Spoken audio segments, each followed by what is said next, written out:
Assalamualaikum warahmatullahi wabarakatuh semuanya. Selamat datang di channelku. Hari ini aku akan menceritakan tentang Alia dan kupu-kupu. Kisah seorang gadis yang belajar terbang dari kupu-kupu. Ingat ya, ini cerita hanya karangan semata, bukan kisah asli. Sebelum mulai, jangan lupa bersyukur kepada Allah yang Maha Esa. Dan jangan lupa bersolawat untuk Nabi kita, Muhammad. Bagi yang beragama Islam, jangan lupa untuk klik like, share, subscribe, dan loncengnya ya, agar dapat notifikasi saat channel ini update. Oke, mari kita mulai ceritanya. Gadis di tepi taman. Sore itu, langit berwarna jingga lembut. Di tepi taman belakang rumahnya, Alia duduk bersila di atas rumput, memegang buku catatan yang penuh coretan gambar kupu-kupu. Tangannya halus tapi penuh noda tanah, karena ia baru saja menanam bunga kertas yang baru tumbuh 2 helai daun. Seekor kupu-kupu kecil berwarna biru muda hinggap di ujung jarinya. Alia menatapnya tanpa berkedip. "Cantik banget kamu," bisiknya pelan, takut napasnya sendiri membuat makhluk mungil itu terbang. Setiap hari setelah pulang sekolah, Alia selalu ke taman. Ia hafal jam-jam di mana kupu-kupu muncul, bahkan tahu bunga mana yang paling sering mereka hinggapi. Ibunya sering tertawa kecil setiap kali melihat Alia jongkok lama-lama sambil memegang kamera kecil dan catatan. "Anak ibu ini kayak peneliti kecil," kata ibunya suatu hari. Alia hanya tersenyum. Ia memang bukan gadis yang suka keramaian. Teman-teman sekolahnya lebih suka nongkrong di kafe, sedangkan Alia memilih mendengarkan suara daun dan mengejar kupu-kupu di halaman. Di sekolah, beberapa anak mengejeknya. "Ngapain sih main sama serangga?" kata salah satu temannya, menahan tawa. Alia diam saja. Ia tidak membalas. Ia tahu tidak semua orang bisa memahami keindahan hal kecil yang diam-diam berharga. Sore itu, ketika matahari hampir tenggelam, angin meniup rambut panjangnya yang dikepang satu. Kupu-kupu biru di jarinya mengepak pelan lalu terbang ke arah bunga mawar merah yang sedang mekar. Alia menatapnya sampai menghilang di balik dedaunan. Di dadanya, ada perasaan aneh yang sulit dijelaskan. Campuran tenang, kagum, dan rindu pada sesuatu yang belum pernah ia temui. Ia menutup bukunya pelan, lalu berbisik, "Kalau aku bisa, aku juga ingin punya sayap. Biar bisa lihat dunia dari atas sana." Dan sejak hari itu, setiap sore di taman, Alia tidak hanya menunggu kupu-kupu datang, tapi juga menunggu dirinya sendiri tumbuh, perlahan, seperti bunga yang belajar mekar. Kupu-kupu luka. Pagi itu, taman Alia terasa lebih sunyi dari biasanya. Embun masih menempel di daun, dan sinar matahari baru menembus sela-sela pepohonan. Alia berjalan pelan sambil membawa kamera kecil di tangannya. Ia ingin memotret kupu-kupu yang sering muncul saat jam segini. Namun langkahnya terhenti. Di antara rerumputan, ia melihat sesuatu bergerak pelan. Seekor kupu-kupu berwarna hitam keunguan terbaring di tanah, sayapnya sobek di ujung, dan satu sisi tampak lemah. Oh tidak, Alia berjongkok, menatap makhluk kecil itu dengan mata berkaca. Ia tahu betapa rapuhnya tubuh kupu-kupu. Ia meletakkan jarinya perlahan di depan serangga itu, dan kupu-kupu itu dengan sisa tenaga naik ke jari Alia. "Tenang, aku bantu kamu," katanya lirih. Di rumah, Alia menyiapkan kotak kecil dari kardus bekas sepatu. Ia melapisinya dengan kapas lembut dan menaruh setangkai bunga liar di dalamnya. Di sana ia menempatkan kupu-kupu itu, seolah sedang membuat rumah mungil penuh kasih. Hari demi hari, Alia merawatnya. Ia meneteskan sedikit madu cair di ujung kapas agar kupu-kupu itu bisa minum. Kadang ia berbicara padanya, seakan itu teman yang bisa mendengar. "Aku kasih nama kamu Luna, ya. karena warna sayapmu kayak malam yang punya cahaya lembut. Setiap sore, Alia duduk di depan jendela, memperhatikan Luna berusaha mengepak sayapnya sedikit demi sedikit. Ia tahu, mungkin kupu-kupu itu tidak akan bisa terbang jauh lagi. Tapi bagi Alia, yang penting Luna tidak menyerah. Suatu malam, ibunya masuk ke kamar dan melihat Alia masih terjaga, menatap kotak kecil di meja. "Sayang, tidur yuk. Kupu-kupumu pasti juga butuh istirahat." Alia tersenyum, matanya lembut. "Iya, Bu. Aku cuma pengen jagain dia sedikit lagi." Dan malam itu, sebelum tidur, Alia menulis di bukunya. Kadang yang paling indah justru bukan saat mereka terbang, tapi saat mereka masih berusaha mengepak sayap meski luka. Taman yang ditinggalkan. Hari Minggu pagi, suara mesin terdengar dari halaman belakang. Alia keluar dari kamar dengan wajah bingung. Di sana, ayahnya sedang mencabut semak dan meratakan tanah. Beberapa pot bunga yang dulu ia rawat dengan sabar sudah dipindahkan ke pinggir. "Ayah mau bikin apa?" tanyanya, suaranya pelan tapi penuh cemas. "Kolam ikan," jawab ayahnya santai. "Taman kecilmu udah terlalu berantakan. Lagian, ikan juga indah dilihat." Alia terdiam. Ia ingin protes, tapi ayahnya terlihat terlalu yakin. Ia tahu tak ada gunanya memaksa. Perlahan ia berjalan ke sudut taman, melihat bunga-bunganya tercabut satu persatu. Di tempat kupu-kupu sering menari, kini hanya tanah basah yang diaduk cangkul. Di kamar, Alia duduk lama di tepi jendela. Dari sana, ia bisa melihat sisa-sisa taman kecilnya yang dulu penuh warna. Air matanya jatuh tanpa suara. Bagi orang lain mungkin itu cuma tanaman biasa, tapi bagi Alia, itu rumah bagi makhluk yang ia cintai. Malamnya, ia memutuskan sesuatu. Ia mengumpulkan pot kecil bekas susu, botol plastik, dan sedikit tanah dari sisa taman. Di pojok kamar dekat jendela, ia membuat taman rahasia, mini tapi hidup. Ia menanam biji bunga yang dulu ia simpan, menatanya rapi dengan hati-hati. "Kalau di luar nggak bisa," bisiknya, "aku buat tempat buat mereka di sini." Setiap hari setelah sekolah, ia menyiram pot kecil itu, menatapnya lama. Kadang ia membuka jendela agar kupu-kupu yang tersesat bisa masuk. Beberapa kali, kupu-kupu kecil benar-benar datang, hinggap di daun, lalu pergi lagi.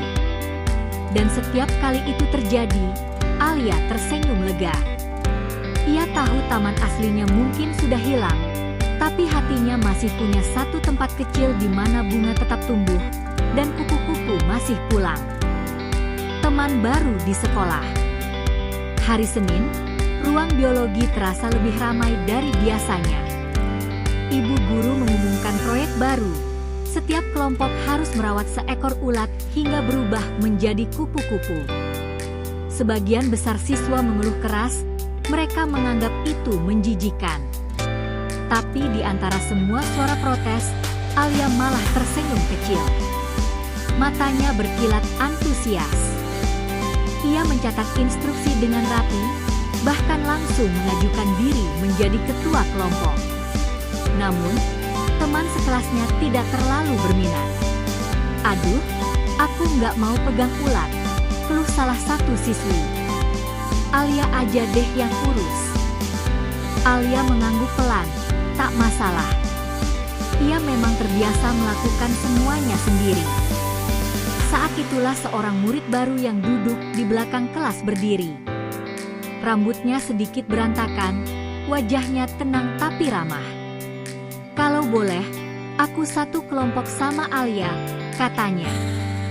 Semua mata menoleh.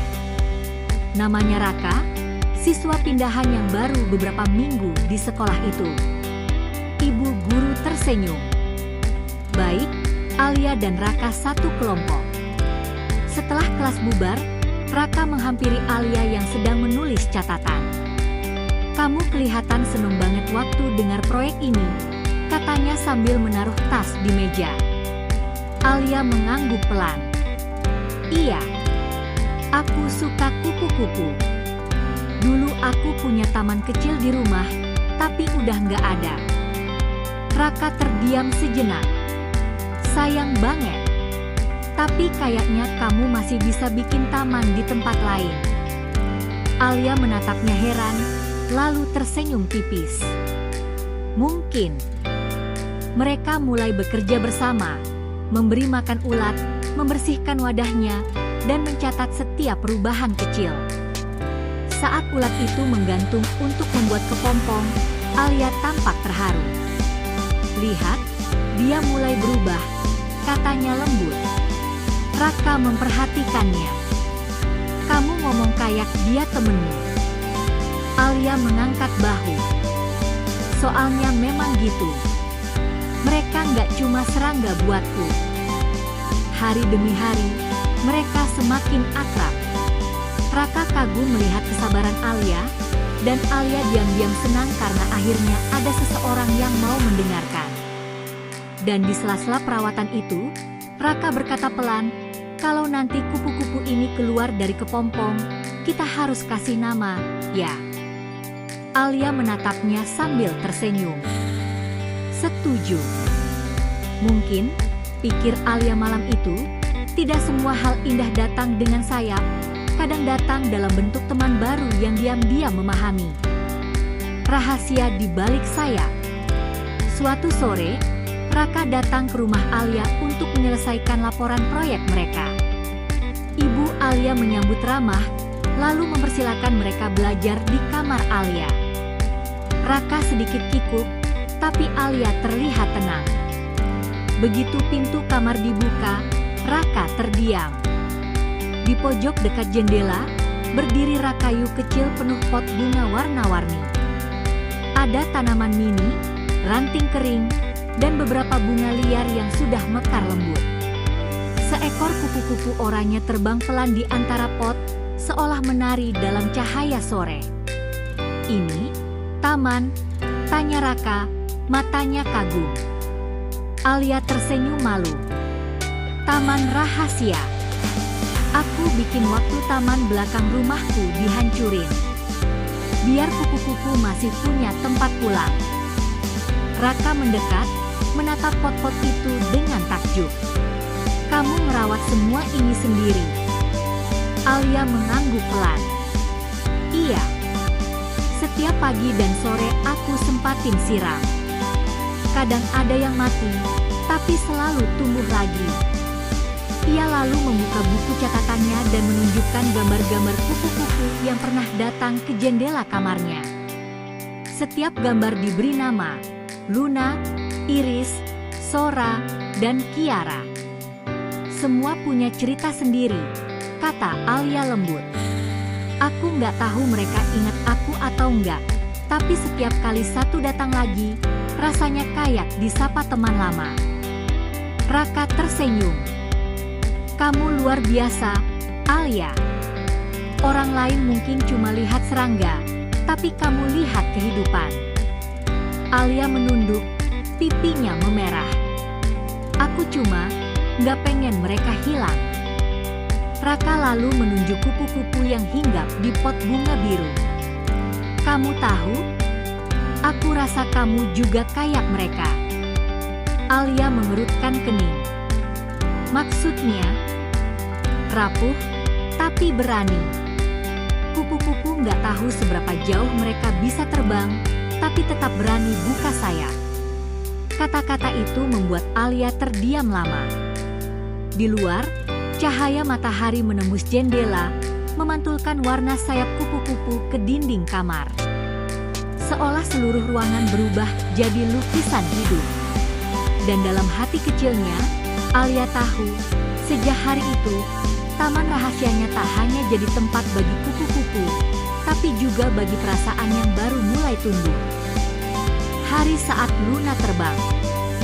Pagi itu terasa berbeda. Udara lebih hangat, sinar matahari masuk lembut lewat jendela kamar Alia, memantul di pot bunga kecil yang berjajar rapi. Di tengahnya, Luna, kupu-kupu yang dulu sayapnya robek, bergerak pelan di atas daun hijau muda. Alia mendekat dengan hati-hati. Ia sudah merawat Luna selama berminggu-minggu, sejak hari pertama menemukannya dalam keadaan nyaris tak bisa bergerak. Ia tak pernah menyangka makhluk sekecil itu bisa membuatnya belajar banyak tentang kesabaran dan harapan. Pagi, Luna, bisiknya.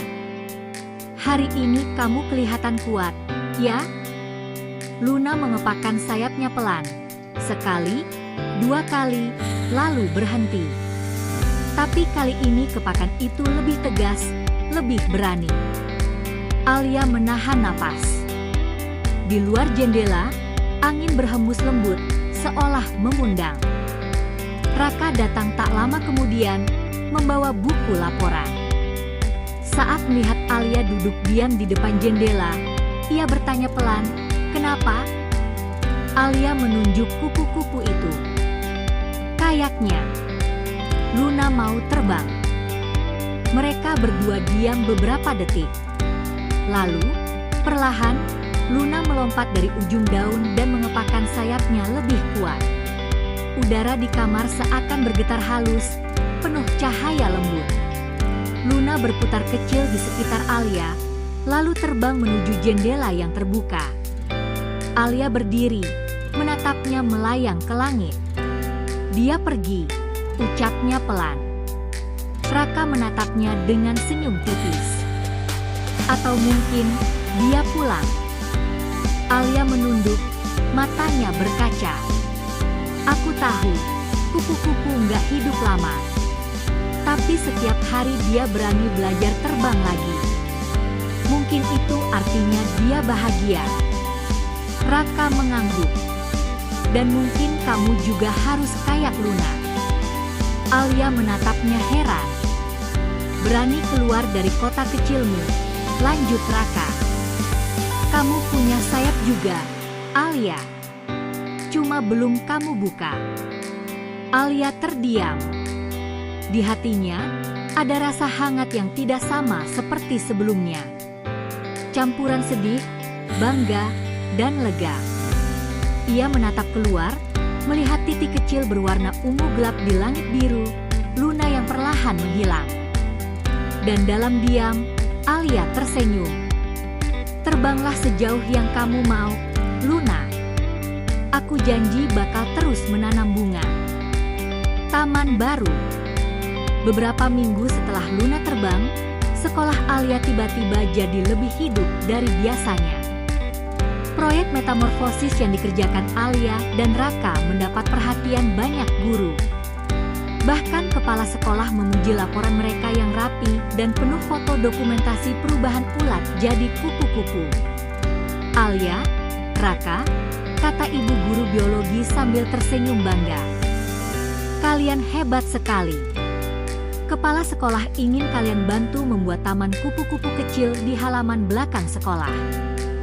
Alia hampir tak percaya. "Serius, Bu?" "Serius," jawab gurunya. "Tapi tentu perlu kerjasama dari siswa lain juga." Hari berikutnya, Alia dan Raka berdiri di halaman sekolah, membawa pot bunga, pupuk, dan bibit tanaman nektar. Awalnya hanya beberapa teman yang ikut membantu, tapi lama-lama banyak siswa lain datang juga. Mereka mulai menanam bunga zinnia, lavender, kenikir, dan kertas. Raka menatap Alia sambil tertawa kecil.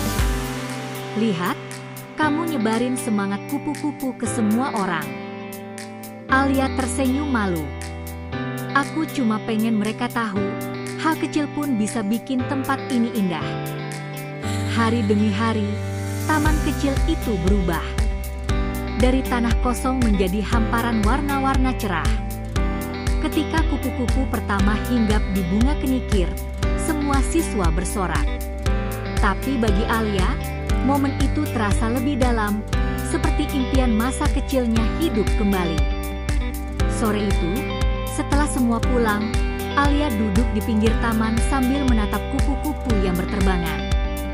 Raka duduk di sampingnya, menaruh tangan di rumput. "Dulu kamu pernah bilang pengen punya sayap," ucapnya. Alia menatapnya, tersenyum.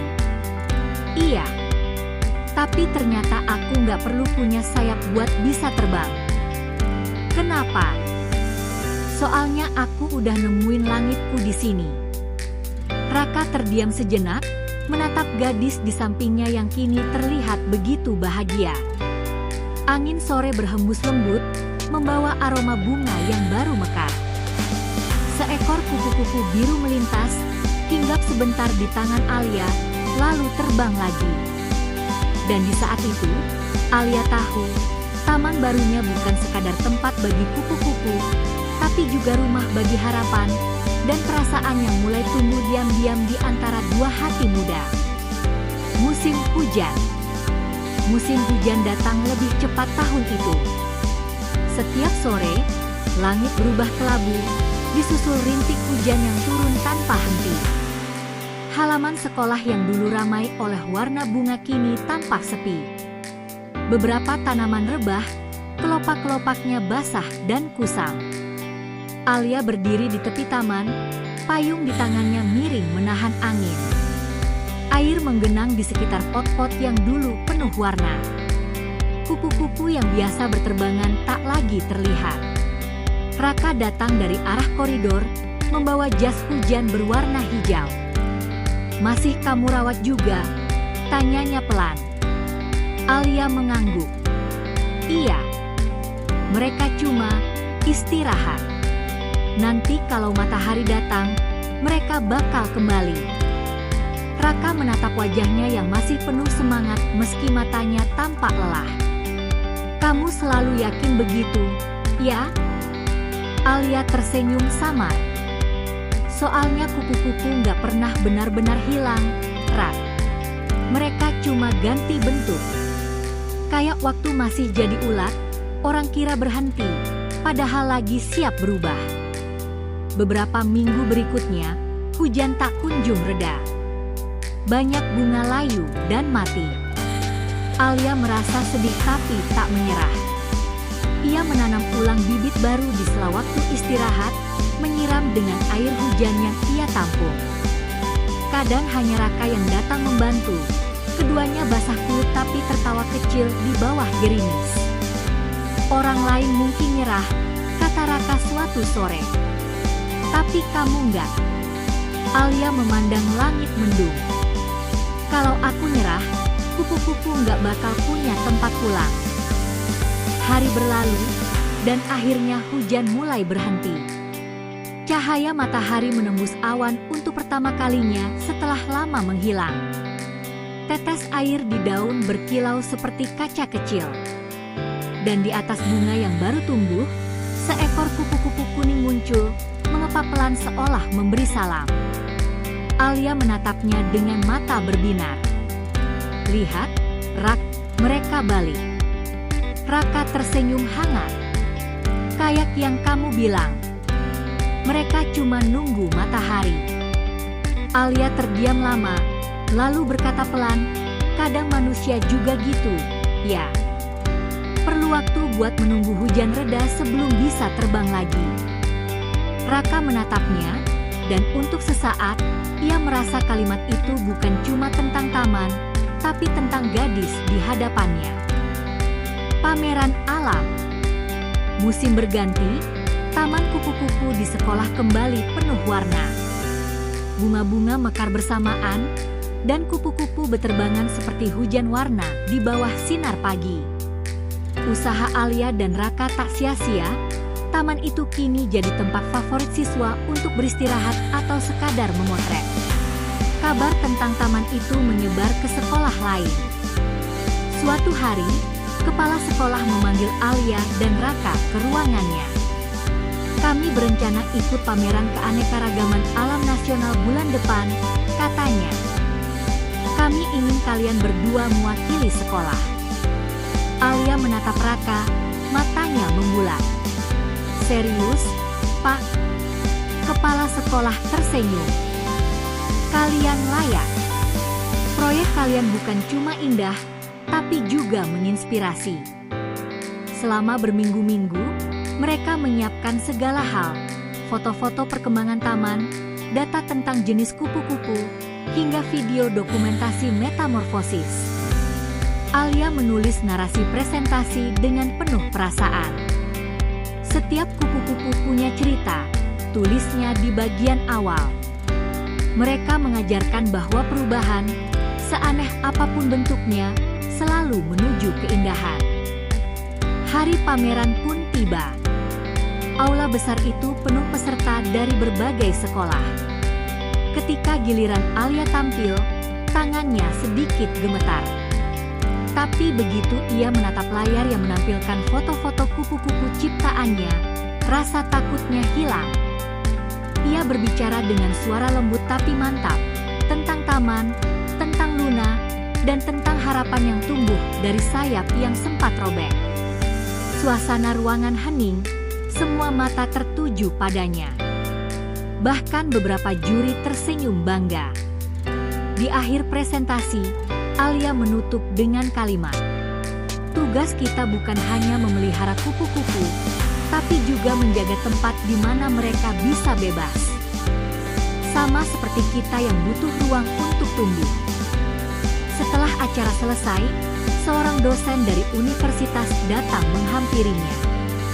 "Kamu punya bakat besar, Alia," katanya. "Kalau kamu mau, kami bisa bantu kamu lanjut di bidang biologi lingkungan nanti." Alia tertegun. Tawaran itu terasa seperti pintu besar terbuka di depan matanya. Ia menatap Raka, yang tersenyum lebar sambil berbisik, "Lihat, dunia akhirnya tahu kamu punya sayap juga." Sore itu, saat mereka berdua berjalan pulang melewati taman sekolah, puluhan kupu-kupu berterbangan di sekitar mereka. Alia menatap langit biru, penuh cahaya, dan berbisik pelan, "Luna, aku bakal terus jaga tempat kalian. Aku janji." Sayap-sayap harapan. Beberapa tahun telah berlalu sejak hari pameran itu. Waktu berjalan pelan tapi pasti, membawa Alia ke dunia yang dulu hanya ia impikan. Kini, ia bukan lagi gadis pemalu yang duduk di tepi taman dengan buku gambar lusuh di tangan. Ia telah menjadi Alia Ramadhani, seorang peneliti muda kupu-kupu, bekerja di lembaga konservasi alam yang berfokus pada pelestarian serangga penyerbuk. Setiap pagi, ia mengenakan topi lebar, membawa jaring lembut, kamera, dan buku catatan. Di pundaknya tergantung tas berisi makanan ringan dan botol air, teman setianya dalam perjalanan panjang menjelajahi hutan dan ladang bunga. Hari itu, ia sedang berada di lereng bukit di daerah pegunungan. Udara dingin tapi segar. Hamparan bunga liar terbentang luas, menari di tiup angin. Alia berdiri diam di tengahnya, membiarkan beberapa kupu-kupu hinggap di sekitar kakinya. Senyumnya muncul pelan. "Luna pasti suka tempat ini," gumamnya. Ia membuka catatannya. Di dalamnya, ada ratusan sketsa dan foto hasil pengamatannya. Tapi di halaman pertama, yang masih ia simpan sejak SMA, tetap ada gambar kupu-kupu biru kecil, gambar yang dulu ia buat di taman rumah. Tulisan di bawahnya samar karena usia. "Mereka bebas, tapi selalu pulang ke bunga." Alia menutup bukunya sebentar dan memandangi langit. Ia teringat semua yang telah terjadi. Taman kecil yang dihancurkan ayahnya, pot bunga di kamar, Raka yang membantunya, hingga Luna yang terbang untuk terakhir kalinya. Semua kenangan itu berputar lembut seperti sayap kupu-kupu di bawah cahaya. Sore menjelang, dan ia duduk di atas batu besar sambil menatap cakrawala. Di kejauhan, terlihat beberapa anak kecil berlari-lari mengejar kupu-kupu. Tawa mereka menggema, ringan dan jujur. Alia tersenyum, lalu berdiri menghampiri mereka. Kupu-kupu itu jangan ditangkap terlalu keras, katanya lembut. Mereka rapuh, tapi kalau kalian jagain dengan hati, mereka bakal datang lagi. Anak-anak itu mengangguk, lalu bertanya polos, "Kak, kenapa kakak suka banget sama kupu-kupu?" Alia menatap langit sejenak, lalu menjawab dengan senyum hangat. "Soalnya mereka ngajarin aku tentang hidup.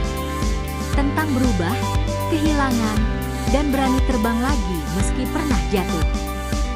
Malam tiba di penginapan kecil tempat ia menginap. Alia menulis laporan lapangan di laptopnya, tapi pikirannya melayang jauh. Di mejanya, ada lampu kecil dan vas berisi bunga ungu liar. Seekor kupu-kupu kecil hinggap di sana, mengepa pelan, lalu diam seolah mendengarkan. Alia menatapnya lama, lalu berbisik, "Dulu aku cuma pengen punya sayap. Tapi ternyata, aku nggak perlu jadi kupu-kupu buat bisa terbang. Aku cukup jadi manusia yang tahu kemana harus pulang." Sebuah pesan masuk di ponselnya. Dari Raka. "Aku baru baca artikel tentangmu di majalah Sains. Bangga banget lihat kamu sukses, Alia." Ia tersenyum kecil sambil mengetik balasan. "Terima kasih, Rak. Tapi aku belum selesai terbang." Ia menatap jendela, di luar sana langit bertabur bintang. Dalam diam, ia merasa Luna, taman kecil di masa lalu, dan semua kupu-kupu yang pernah ia rawat masih bersamanya. Bukan sebagai kenangan yang hilang, tapi sebagai bagian dari dirinya yang tak pernah mati. Angin malam berhembus lembut, membawa aroma tanah dan bunga. Di langit, seekor kupu-kupu putih terbang melewati cahaya bulan, berputar sebentar di depan jendela sebelum menghilang ke kegelapan. Alia menatapnya dengan mata lembut penuh keyakinan. "Selamat malam, Luna," bisiknya. "Terbanglah setinggi yang kamu mau. Aku akan terus menjaga taman ini, taman di dalam hatiku." Dan di keheningan malam itu, Alia tahu satu hal pasti. Cinta yang tulus tak pernah hilang, ia hanya berubah bentuk, menjadi sayap yang membuat kita terus melangkah, tanpa takut jatuh lagi.